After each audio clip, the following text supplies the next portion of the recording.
Let's talk about the most common vitamin deficiency in migraines. If you've ever had a migraine, it can be debilitating. It creates this hypersensitivity of your smell, your sound, your sight. So you want to stay in the dark. It can increase the impulse to vomit or feel nauseous. So apparently when I did this research, I found something that I didn't know before. The majority of these migraines are genetic. And I do know from studying genetics, this doesn't mean that you have to live with it. It just means that you have to understand the epigenetic factors, those things that are above your genetics that potentially could help you override this genetic weakness. So when someone has a genetic problem, they have a limited capacity for doing a certain thing. But if you understand the epigenetics, maybe you can override it. And in 5 to 11 clinical trials, there was significant improvement in migraines. Now, 4 of the trials were mixed and 2 of the trials didn't show any results, probably because it wasn't genetics and there's some other cause to these migraines. But migraines, a lot of times, will affect the ocular, the eye. And so if you do have a problem, especially with one-sided eye problems, I think this remedy is going to greatly help you. There's various theories about, migraines, and no one really knows for sure, but there's a huge relationship between your mitochondria and these headaches, especially a hypo underfunctioning mitochondria.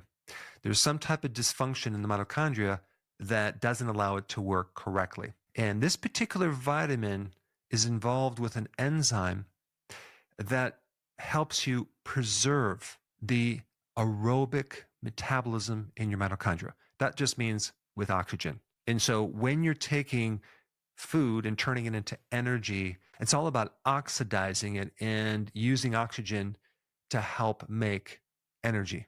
And without enough of this vitamin, apparently what happens next is you get this overexcitation of the nervous system, the brain. And it's kind of weird because you have this low mitochondria that accelerates the neuron itself. And there's a lot of free radical damage, inflammation, oxidation, which directly relates to the mitochondria. Because this vitamin also helps you build up glutathione, which is kind of like a sponge. So what is this vitamin? It's riboflavin. It's vitamin B2. But normal amounts don't really apparently work. You have to increase the amounts of B2 to override this resistance of B2. So you'd be taking like 400 milligrams per day.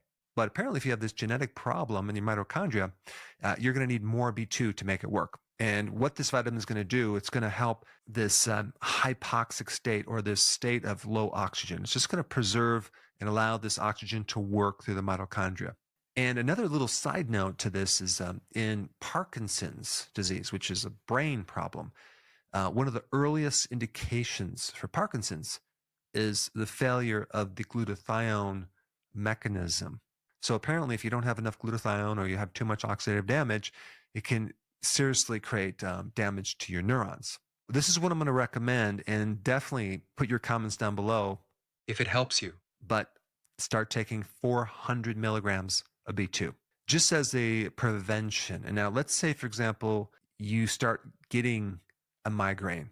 What I would recommend is, like, instead of buying, I don't even think you can buy 400 milligrams in one tablet, get them in 100 milligrams.